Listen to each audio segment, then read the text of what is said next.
এই মুহূর্তে টঙ্গীর ইজতেমা প্রাঙ্গণে আছেন সহকর্মী শাকির আহমেদ। সরাসরি যাচ্ছে তার কাছে।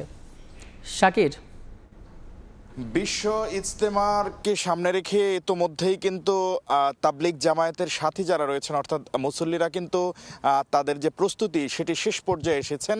আমরা দেখতে পেয়েছি আজকে সকালে ঢাকা, গাজীপুর সহ আশেপাশের যে এলাকাগুলো রয়েছে সেই এলাকাগুলো থেকে কিন্তু মুসল্লিরা এসেছেন এবং জুমার নামাজের আগে তারা যে আনুষ্ঠানিক প্রস্তুতির যে শেষ পর্বগুলো সেগুলো তারা সম্পন্ন করছেন। অর্থাৎ তারা আসলে এখানে তীব্র শীত কুয়াশা থেকে বাঁচার জন্য যে উপরে যে কোথাও আসলে তারা শামিয়ানা টাঙিয়েছেন, কোথাও টিন দিয়ে মুসল্লিদের থাকার যে জায়গা সেই জায়গাগুলোতে ব্যবস্থা করেছেন আমরা দেখতে পেয়েছি।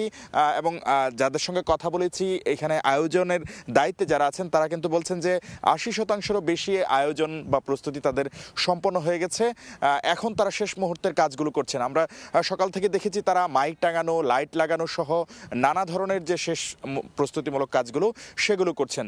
এখানে কিন্তু স্বেচ্ছাশ্রমের দেওয়ার জন্যে মুসল্লিরা এসেছেন, তাবলিগ জামায়াতের সাথী যারা রয়েছেন তারা এসেছেন এবং তারা বলছেন যে তারা এই ইজতেমা শুরু হওয়ার আগ পর্যন্ত তারা এই ধরনের স্বেচ্ছাশ্রমের ভিত্তিতে বা তারা সেটিকে খেদমত বলছেন, সেটির ভিত্তিতে তারা ইজতেমা ময়দানকে আসলে মুসল্লিদের জন্য পুরোপুরিভাবে প্রস্তুত করতে চান।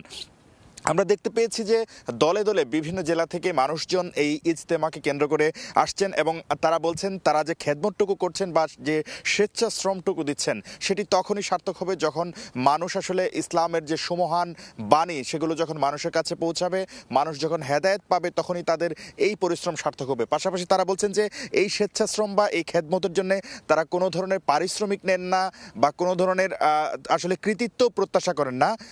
সেই জায়গা থেকে আসলে তারা বলছেন যে যদি মানুষ হেদায়েত পায় বা আল্লাহর সন্তুষ্টি অর্জন করা যায় সেই ক্ষেত্রে কিন্তু তাদের যে এই শ্রম বা তাদের এই খেদমত সার্থক হবে, এমনটি কিন্তু বলছেন তাবলিগ জামায়াতের সাথী যারা রয়েছেন তারা।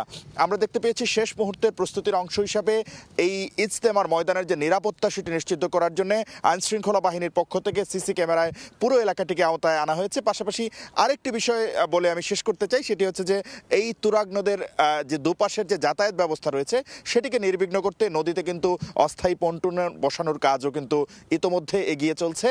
তো সব মিলিয়ে এখন পর্যন্ত ৮০% কাজ প্রস্তুত বলে জানিয়েছেন আয়োজকরা। এই ছিল গাজীপুরের টঙ্গীর তুরাগ নদীর তীরে বিশ্ব ইজতেমার ময়দানের প্রস্তুতির সর্বশেষ খবরাখবর। সরাসরি যুক্ত ছিলাম বিশ্ব ইজতেমা ময়দানে।